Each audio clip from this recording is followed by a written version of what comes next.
ईमानदारी और समाज के प्रति अपनी जिम्मेदारी को ही बताते हैं सफलता का असली सूत्र। हमारे साथ हैं ब्रजलाल गोयल जी। गोयल जी, बहुत बहुत स्वागत है आपका द बिजनेस लीडर में। जय जय श्री राम संदीप। जय सीताराम। बातों की शुरुआत करते हैं। कैसे शुरुआत किया आपने ब्रजधाम जो प्लास्टिक है, और इसमें किस तरीके से आप इस उद्योग में आए? हम तलवारा झील एक छोटा गांव है राजस्थान में जी। हम वहाँ रहते थे पिताजी के साथ में और परिवार के साथ में। बड़े भाई 81 में रायपुर आ गए थे, उन्होंने एक प्लास्टिक फैक्ट्री लगाई थी जी। तो 84 में किसी कारणों से श्रीमती इंदिरा गांधी जी का निधन हो गया। तो क्या पंजाब में अफरा तफरी हुई, तो वहाँ जो राइस का भाव 8 रुपये किलो था वो 4 रुपये किलो हो गया। हमारा राइस मिल था, हम बासमती चावल वाला काम करते थे, हमको लंबा नुकसान हुआ उस टाइम। तो उसको मैं सर्वाइव नहीं कर पाया वहाँ पर। तो 2 साल चलाया 86 तक। फिर बड़े भैया से बात हुई तो भैया बोले रायपुर आ जाओ, मैं अपने यहाँ मिलकर वो काम कर लेते। मैं वहाँ से परिवार सहित, मेरे पिताजी आए नहीं, वो बोले कि मैं यहीं रहूँगा। तो मेरे 4 बच्चे, चारों को लेकर मैं रायपुर आ गया। भैया के साथ 6 महीने काम किया प्लास्टिक फैक्ट्री में, बहुत अच्छे से किया। तो सीख गया काम प्लास्टिक का जी। तो कुछ कारणों के कारण मैं भैया को बोला, भैया मैं काम अलग करना चाहता हूँ। तो आपने मेरे को दुकान के लिए बुलाया था प्लास्टिक की, वो तो हम कर नहीं पाए, मेरे को कुछ पैसा दे दो उधारी, मैं तो दुकान कर लेता हूँ। मैंने किराना दुकान की, तो किराना दुकान चली नहीं। 3 महीने छोटा काम कभी किया नहीं था। जी जी। तो सामने एक कबाड़ी था, वो उससे अच्छा मेरा मेल जोल था। तो वो बोला, भैया ये प्लास्टिक मेरे पास पड़ा है, एक गोदाम पड़ा है, तो मैं उसको चला नहीं पा रहा हूँ, देख नहीं पा रहा हूँ, आप कर सकते हो कर लो। मैंने दुकान किराना की छोड़कर प्लास्टिक काम में आ गया। मेरे पास 3000 रुपये थे, वो सब दुकान को बेच बाच के भैया को दे दिया, वो उसका पैसा तो 20,000 रुपये वो भी दे दिया और उनको वापिस, और मेरे पास 3000 बचा। तो उस कबाड़ी को 1000 प्लास्टिक का दिया मैंने, वो प्लास्टिक उसका पड़ा था गोदाम में, और किराए से उसको ले लिया। अब प्लास्टिक के लिए कनेक्शन चाहिए, मोटर चाहिए, बिजली चाहिए, पैसे कहाँ से लाऊं? तो मैंने एक हिसाब लगाया, प्लास्टिक मशीन में गलता है गर्म कर, तो हम कढ़ाई में भी गला सकते हैं। मैंने कढ़ाई लाया और उसमें जो प्लास्टिक के टुकड़े पड़े थे उनको डाल के नीचे आग जलाई, तो वो गल गया। उसका लम्स बना दिया, लम्स बना के उसको मशीन में कटवा के मैंने बेचा, तो 1000 का माल 7000 में बिक गया। अच्छा। मेरे को वहाँ से स्टार्टअप मिल गया। उस काम को मैं आगे बढ़ाता गया, प्लास्टिक के काम को धीरे धीरे 4-5 साल मैंने किया। तो मेरे पास मैंने ज़मीन भी ले लिया एक टुकड़ा, और उसमें मैंने ब्रजधाम प्लास्टिक की स्थापना की। वहाँ मैंने मशीन लगाई, मशीन से मैं ग्रेनुल्स बनाता था और बेचता था। उस दिनों में ये लगा अभी ग्रेनुल्स से कुछ बनाया जाए, प्रोडक्ट बनाया जाए, तो मैंने एक तिरपाल काला होता है वो बनाया शुरू किया। अच्छा। तो यहाँ अच्छी डिमांड थी, क्योंकि मकान लोग कच्चे घर थे तो उसके ऊपर लगाते थे कपड़े में ऊपर, तो उसकी सेल अच्छी निकली, तो मेरा काम चल निकला। मशीनें बढ़ती गई, काम बढ़ता गया। मेरा बेटा भी सुरेश मेरा साथ देने लगा, बड़ा हो गया, कॉलेज भी जाता था और मेरे साथ काम भी करता था। अब मेरे को सहारा मिल गया, तो फिर आगे काम बढ़ाते गए। तो 2000 में हमारा छत्तीसगढ़ अलग हुआ मध्य प्रदेश से। अलग होने के बाद हमारे छत्तीसगढ़ की बहुत तरक्की हुई, और हमारा काम भी बहुत मिला। इंफ्रास्ट्रक्चर जो बनने शुरू हुए तो काम बढ़ा यहाँ पर, तो मेरे को भी काम मिला जी। तो 2-3 साल के बाद हमारे भांजे पन्नालाल बंसल जी हरियाणा से आए, बोले मामा जी कोई लोहे का काम करना चाहते हैं। हम्म। तो वहाँ बेटा इच्छा तो मेरी भी है करने की, पारसी में कर लेते हैं जी। हमने 2004 में लोहे की फैक्ट्री 2004 लोहे की फैक्ट्री का पार्टनरशिप में एक उद्घाटन किया, उसका नाम रखा इस्कॉन। जिस तरीके से आपने व्यापार को बढ़ाया, ब्रजधाम प्लास्टिक का व्यापार को बढ़ाया, ब्रजधाम प्लास्टिक के कौन कौन से प्रोडक्ट हैं, क्या क्या काम होता है, उसके बारे में विस्तार से बताइए। ब्रजधाम में जैसे आपको बताया पहले हमने वो काला तिरपाल बनाना शुरू किया, उसके बाद हमने कैरी बैग बनाना शुरू किया। कैरी बैग बनाना बड़ा टेढ़ा काम था, तो हमने उसको शुरू किया, बहुत मेहनत की, तो बनाया उसको। तो मैं एक दुकानदार के पास बेचने गया, तो बोला गोयल जी क्या काम किया आपने, ये तो हम 1 महीने की उधारी लेते हैं और पैसा भी 1 महीने में देते हैं, आप ये क्या काम कर लिया। मैं भाई बड़े मेहनत से बनाया, आप तो मेरे दिल तोड़ दिए। बोला कि नहीं आप इस काम को नहीं कर सकते हैं, आपको नहीं होगा ये। तो मैं वहाँ से उसको ये बोल के आया 6 महीने में आप मेरे से माल मांगोगे, मैं आपको माल नहीं दे पाऊंगा, मेरे पास बिजी रहूंगा, आपको कैश पैसा देके माल लेना पड़ेगा। मैंने उस कैरी बैग को बनाया और बहुत सुंदर अच्छे तरीके से बनाया, बहुत बढ़िया बनाया। वही 6 महीने में वही दुकानदार मेरे को बोलता है गोयल जी माल चाहिए, मैं माल नहीं 15 दिन बाद मिलेगा। ठीक है 15 बाद दे, पैसे पहले भेज दो, बाद में आएगा माल। मैंने आपका वादा पूरा कर दिया। तो कैरी बैग अच्छा चला हमारा, और बहुत ब्रजवासी के नाम से था, 2-4 रुपये किलो ऊंचा बेचते थे, पहले बिकता था। उसके बाद क्या हुआ, कैरी बैग पर बैन आ गया, तो हमने कैरी बैग को बंद कर दिया, तिरपाल बनाना शुरू रखा। उसके बाद हमने ग्रीन नेट बनाया, वो आज भी बन रहा है। स्टील उद्योग में आप जो है कदम रखते हैं, और एक बड़ा नाम संभव स्टील, एक अपने आप में बड़ा नाम है, प्रतिष्ठित नाम है। इसकी स्थापना कैसी हुई, संभव आपने नाम क्यों रखा, और संभव स्टील के काम कहाँ कहाँ हो रहे हैं। संभव स्टील मेरी किताब आई है, उसका नाम है सब संभव। मेरे ऊपर लिखी गई है किताब सब संभव। तो मैंने आपके जीवन में लिखा भी, मेरे पास कुछ नहीं था, जीरो था मैं, तो मैंने ये काम किया, आप किया। मैं बोला सब संभव है, आदमी करे तो संभव हो सकता है, हर एक चीज़ संभव हो सकती है। तो संभव एक ऐसी चीज़ है कि हो सकती है, इसलिए मैंने उसको नाम संभव रखा। संभव शब्द जो है आपके लिए बहुत महत्वपूर्ण है, आपने उसके नाम से प्रोडक्ट लाए, आप उसके नाम से काम आप लोगों ने चालू किया। इसके पीछे कहानी क्या है। संभव ठीक है, आपका जुड़ाव है, आपने बताया कोई चीज़ असंभव नहीं है, सब कुछ संभव है, ये आपके आत्मविश्वास को दिखाता है। लेकिन संभव जो है उसे हम कैसे समझें।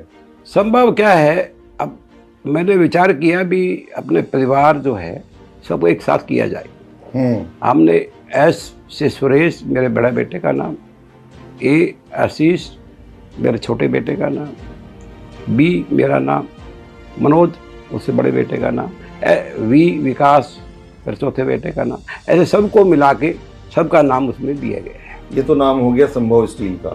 संभव स्टील का क्या क्या काम है, चलता है, राज्य के बाहर कहाँ काम चल रहा है, उसके बारे में आप विस्तार से बताएं। संभव हमारे क्या है, जब हमने इसकी शुरुआत की तो मेरे बेटा जो है वो बोले कि पिताजी क्या किया जाए, संभव में क्या लगाए।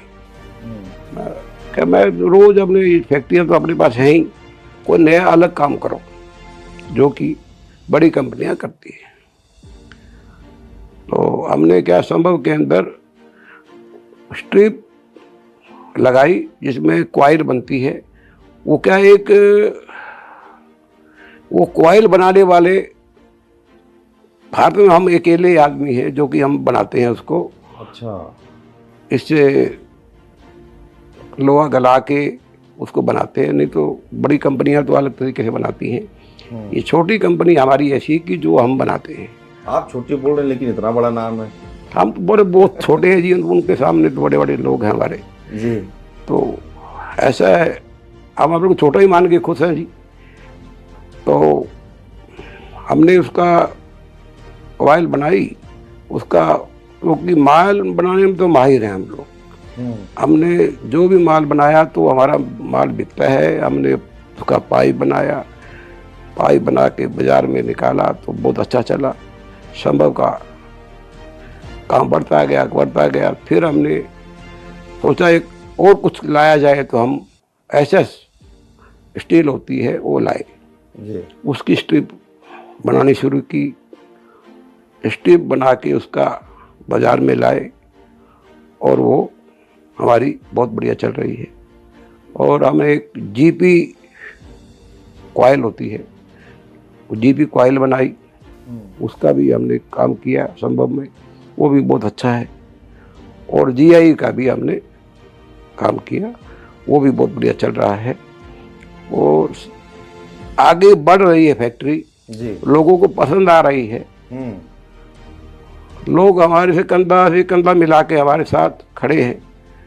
हमारे जो लीडर हैं वो भी हमारे परिवार जैसे, घर के मेंबर जैसे ही हैं सब।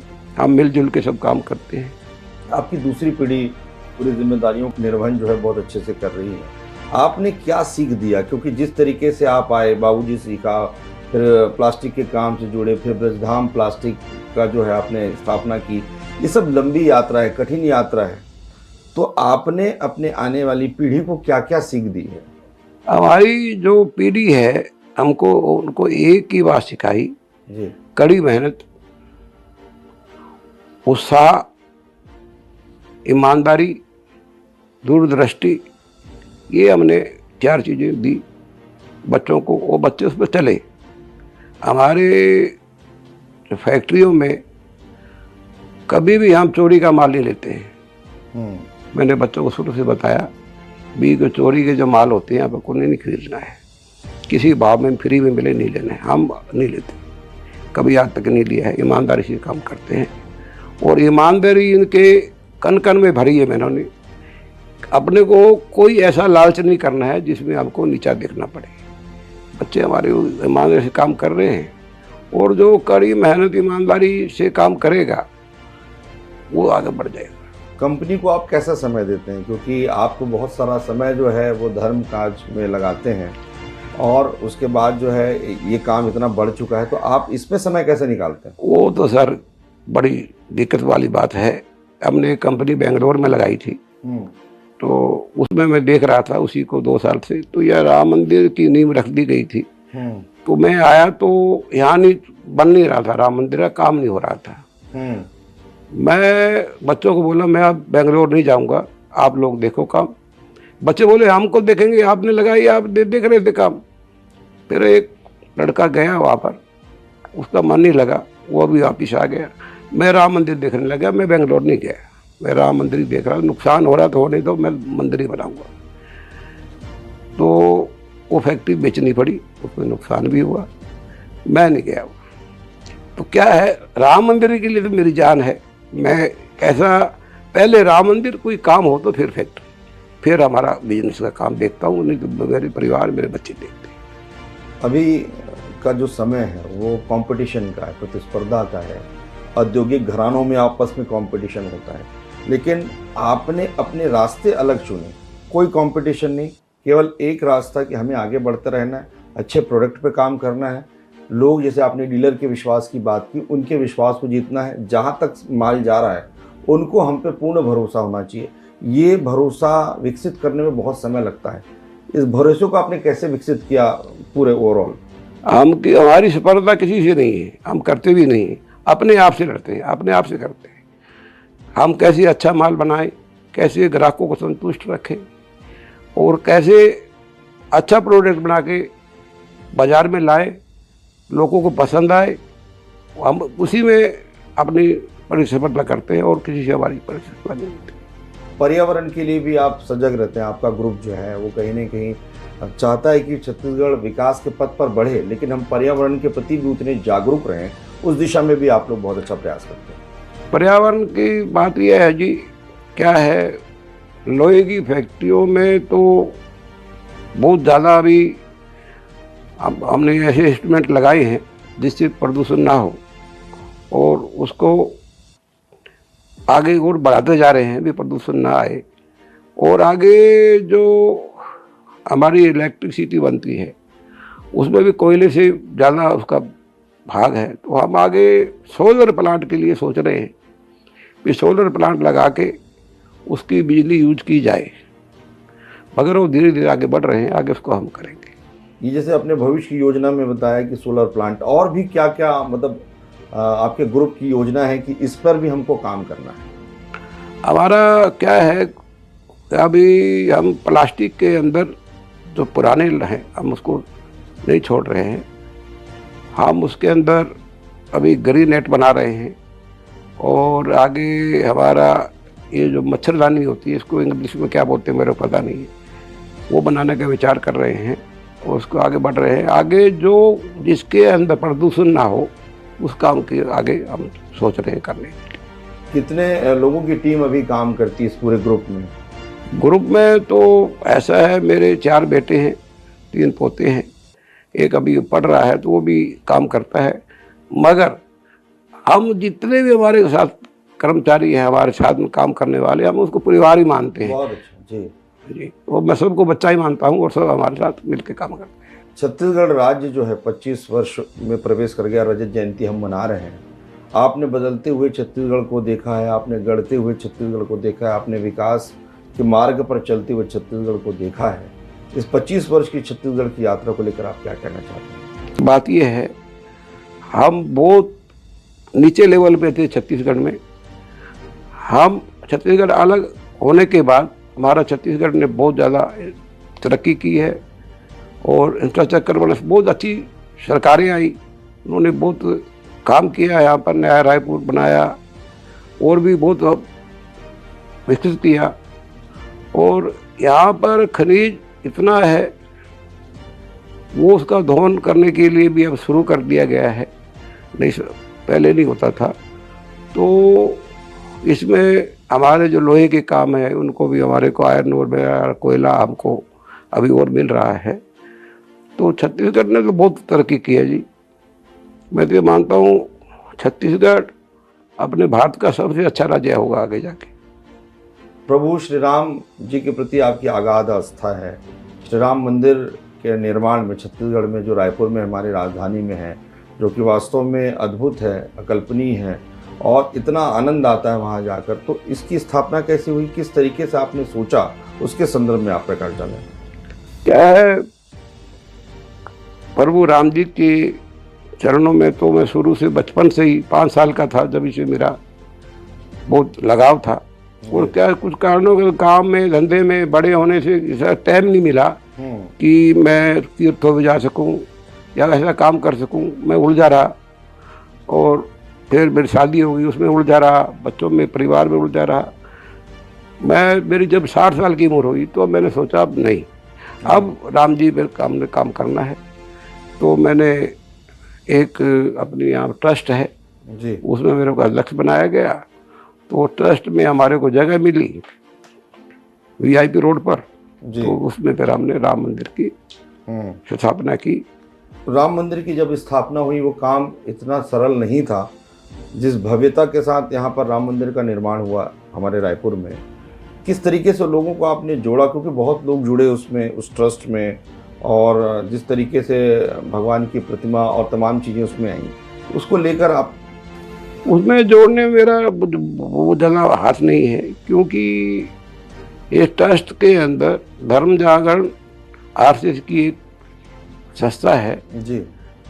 तो उसी के माननीय राजेंद्र जी यहाँ पर प्रचारक थे जी। उन्हों की बहुत अच्छा लोगों से प्यार था, तो लोग उन्होंने जोड़े, कुछ मैंने जोड़े, कुछ हम इसमें 18 ट्रस्टी हैं। तो सब ट्रस्टियों ने मिलके जो लोगों को जोड़ा और लोगों को अच्छा भी लगा, तो हमने ये इसकी राम मंदिर के माध्यम से बहुत अच्छे अच्छे कार्य हो रहे हैं उस ट्रस्ट के माध्यम से, चाहे बच्चों की शिक्षा की बात हो, चाहे वैदिक शिक्षा की बात हो, उसके बारे में आप हमें बताएं। तो राम मंदिर बनने के बाद हमने सबने ये सोचा भी अपने जो पूजा करने वाले पुजारी हैं रायपुर में बहुत कम है, लोग ढूंढते रहते हैं। तो यहाँ पर ऐसी संस्था बनाई जाए जहाँ पुजारी हों। तो हमने एक संस्था वो वैदिक विद्यालय चलाया, जिसमें अभी हमने 100 से ऊपर पुजारी बना के निकाल दिए जो कि पूजा करा रहे हैं। और आगे आगे 40 बच्चे हमारे पास पढ़ रहे हैं। खाना पीना रहना हम फ्री लेते हैं, कोई पैसा नहीं लेते हैं। छत्तीसगढ़ के बाहर कहाँ कहाँ आपके ग्रुप का काम? छत्तीसगढ़ पूरे इंडिया है, महाराष्ट्र, गुजरात, राजस्थान, पंजाब, हरियाणा, इधर साउथ, पूरा सब जगह जाता हुआ। आने वाले समय में प्लास्टिक और स्टील का जो व्यापार है वो बढ़ते जा रहा है और अभी भी बढ़ रहा है, लेकिन आने वाले 10 साल को लेकर आप क्या सोचते हैं? क्या है, जो डिमांड देख रहे हैं मार्केट में बढ़ती जा रही है। हम जो अभी सोचा था कि 4000 5000 टन माल ऐसे बनाएंगे तो बहुत है, बेचना मुश्किल हो जाएगा, मगर मेरे को लगता है हमको आगे बढ़ना पड़ेगा और डिमांड बढ़ रही है और आगे 10 सालों में ये लग रहा है कि वो ज़्यादा डिमांड बढ़ेगी। तो हमारे छत्तीसगढ़ में इंफ्रास्ट्रक्चर आ रहा है बहुत, और यहाँ भी बहुत अभी माल की डिमांड आ रही है। पूरी भारत में ये हो रहा है और बाहर सरकार जो आगे आगे काम बढ़ा रही है तो उसमें बहुत डिमांड आने वाली है। उसके देखते हुए हम एक नई फैक्ट्री के हिसाब में लगाने का विचार किए और लगा रहे हैं। जो नए युवा जो हैं, जो जुड़ रहे हैं, जो नया उद्यम कर रहे हैं, उद्योग कर रहे हैं, इंडस्ट्री से जुड़ रहे हैं, उनको लेकर आप क्या कहना चाहेंगे?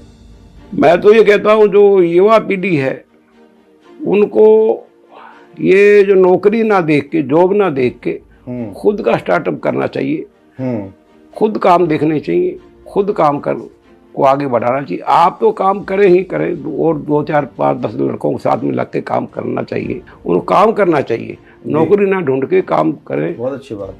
जीवन में हर व्यक्ति का कोई ना कोई रोल मॉडल होता है जिसको देखकर वो आगे बढ़ते हैं। आपके जीवन में कौन ऐसे रोल मॉडल हैं जो जब भी आप व्यापार की दिशा में आगे बढ़े, जब भी कभी निराशा हुई, जब भी लगा कि अब कैसे होगा, तो आपने उन्हें सदैव स्मरण किया और उस ऊर्जा से आप आगे बढ़ते गए? ऐसा तो कभी नहीं हुआ कैसे होगा, ये तो कभी मेरे वो ही नहीं था। अपने को ये था करेंगे होगा। वाह। और श्री राम जी पे भरोसा था। आज के समय में जो युवा पीढ़ी है, जब कोई उद्योग से जुड़ते हैं वो तो प्रारंभिक सफलता जब नहीं मिलती है वो घबरा जाते हैं, वो जिसको डिप्रेशन में चला गया या टेंशन में आ गया, तनाव में आ जाते हैं। लेकिन इस उम्र के इस पड़ाव में शुरुआत से लेकर अब तक हमने आपके चेहरे पर कभी तनाव नहीं देखा, केवल एक उत्साह देखा, एक उमंग देखा और एक ऊर्जा देखी। इसके बाद प्रभु जानते हैं, मेरे को कुछ नहीं पता। जी, आपकी कंपनी पूरे प्रदेश में प्रतिष्ठित है। CSR को लेकर भी बहुत अच्छा काम आपके ग्रुप ने किया है, उसके बारे में आप हमें बताएं। हमारी फैक्ट्री सरोरा गांव के पास लगी हुई है जी। सरोरा ही है, चिल्ला के पास। हमने क्या है, सरोरा में एक हॉस्पिटल निर्माण करवाया, सामने को एक भवन बनवाया और आगे विचार है और गांव में सामने को बनाया जाए।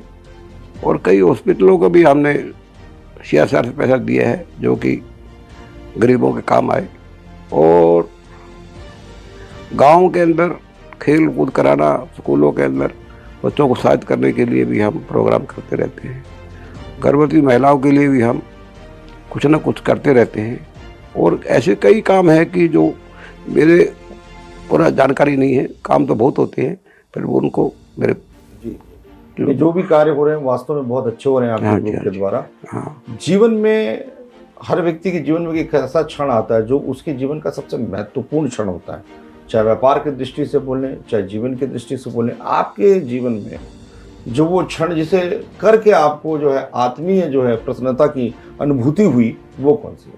मेरे को सबसे आज मैं गर्व से एक ही बात मेरे को गर्व है कि मेरे जो सिखाए हुए बच्चे, उनको मैंने स्विट्जरलैंड पे चलाया और उन्होंने बहुत अच्छे काम करके दिखाए और बहुत ईमानदारी से काम किया। और ऐसा काम कोई नहीं किया जिससे कि हमारी बदनामी हो, हमारा कोई ऐसा गलत बात छपे, ऐसा कभी कोई नहीं किया। तो मेरे को बड़ा गर्व है कि हमने काम करते हुए भी बड़े ईमानदारी से पूरे रायपुर के अंदर मेरे बच्चों ने मेरा सिर ऊंचा किया है। गोयल जी, आपने सदैव छत्तीसगढ़ का नाम जो है ऊंचा किया है। राम ही केवल प्रेमी प्यारा, जान ले तू जान निहारा। प्रभु श्री राम के मार्ग पर चलने वाले व्यक्ति सदैव अच्छा और नेक काम करते हैं, ऐसा हमारा विश्वास है। आपका बहुत बहुत धन्यवाद द बिजनेस लीडर में अपना बहुमूल्य समय देने के लिए। जय जय श्री राम। जय सिया राम।